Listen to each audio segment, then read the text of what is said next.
नमस्कार सर्वांना, तुमचं स्वागत आहे माझ्या यूट्यूब चॅनलवर. तर आज गुढीपाडवा आहे आणि गुढीपाडव्यानिमित्तानं मी मोठा ब्लॉग बनवायला घेतलेला आहे. तर तुम्हाला आणि तुमच्या परिवाराला नवीन वर्षाच्या आणि गुढीपाडव्याच्या खूप खूप शुभेच्छा. तर या ब्लॉगमध्ये ना माझ्याकडून बऱ्याच साऱ्या चुका झालेल्या आहेत. तर शूट कसं करायचं, व्हिडिओ कोणत्या अँगलने घ्यायचा, काय एवढं काय समजलं नाही मला. तर तुम्ही समजून घ्या आणि व्हिडिओला कंटिन्यू करा.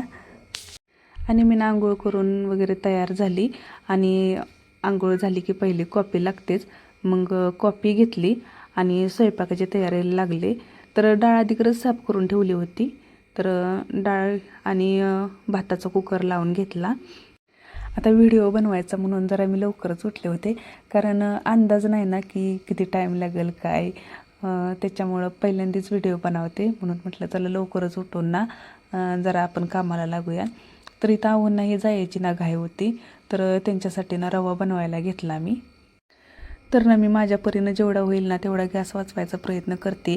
पण सकाळचं असं होतं आहे की गिजर चालू असला ना की माझी शेगडी जी आहे ना लाईटची ती चालतच नाही. आता मी त्याच्यावर बघितलं रवा भाजतो आहे का, पण त्याच्यावर काय भाजतच नाही. म्हणून ना त्याच्यावरून काढून ना परत गॅसवर ठेवला मी. आणि इकडे रवा बनतो आहे तोपर्यंत ना मी आव्हांना ज्यूस बनवून घेतला. तर त्यांनी नाश्ता केला आणि गेले ड्युटीला ते. तर ते गेल्याबरोबर लगेच मी ना अंगणातलं साफ करायला लागले. आता 2-3 दिवस झालं ना कंटिन्यू पाऊस आहे, त्याच्यामुळं अंगणात एवढं खराब झालं होतं. तर ते पहिलं साफ करून घेतलं. आणि हे जे काम आहे ना माझं, ते मुलं उठायच्या आधी गरज निम्मार्ध झालेलं होतं. कारण मुलं जर उठले ना तर कोणतंच काम ना करून देत नाहीत. आणि ही फरशी जी आहे ना ती ना अशी आहे की थोडं जरी त्याच्यावर पाणी राहिलं ना तरी लगेच घसारतं. त्याच्यामुळं ना पूर्ण क्लीन करूनच घ्यायला लागते ती. थोडंही पाणी ठेवत नाही मी त्याच्यावर. आणि पावसाने ना असं होतं आहे की किती पण साफ केलं ना तरी ते खराबच होतं आहे.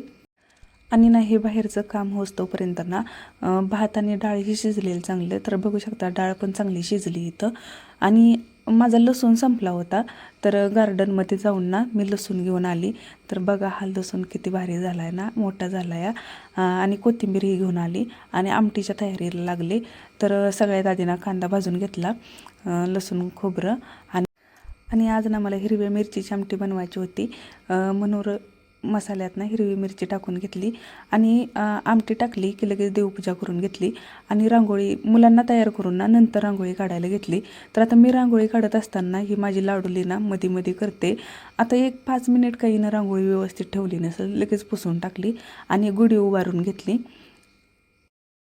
आणि ना स्वयंपाकात झालंच होतं सगळं, फक्त पुरण बारीक करायचं आणि पोळ्या लाटायचं राहिलं होतं. बाकीचं बाहेरचं आवरून घेतलं काम, गुढी बांधून घेतली आणि पोळ्या करायला गेले. तर कसा वाटला आजचा व्हिडिओ कमेंटमध्ये नक्की सांगा. लाईक करा, शेअर करा, सबस्क्राईब करायला विसरू नका आणि कमेंटही करा. चला मग भेटूया उद्याच्या व्हिडिओमध्ये. तोपर्यंत बाय.